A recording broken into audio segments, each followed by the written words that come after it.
त्या संपर्कात आहेत आणि त्या तिथे पोहोचतील कोकण भवनला.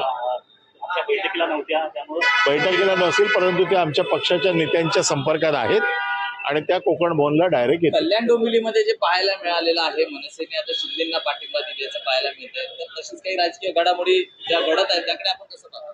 नाही, मी कसंच पाहत नाही. त्याचं कारण असं आहे की आता जसं जसं ह्या सगळा प्रोसेस पुढे जाईल त्या वेळेला पक्ष आपापले निर्णय घेतील.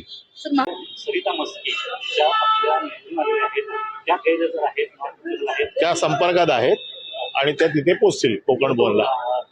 बैठकीला नसेल परंतु ते आमच्या पक्षाच्या नेत्यांच्या संपर्कात आहेत आणि त्या कोकण भवनला डायरेक्ट येतील. कल्याण डोंबिवलीमध्ये जे पाहायला मिळालेलं आहे, मनसेने आता शिंदेंना पाठिंबा दिल्याचं पाहायला मिळतंय, तर तशीच काही राजकीय घडामोडी ज्या घडत आहेत त्याकडे आपण कसं पाहतो? नाही, मी कसंच पाहत नाही. त्याचं कारण असं आहे की आता जसं जसं ह्या सगळा प्रोसेस पुढे जाईल त्या वेळेला पक्ष आपापले निर्णय घेतील.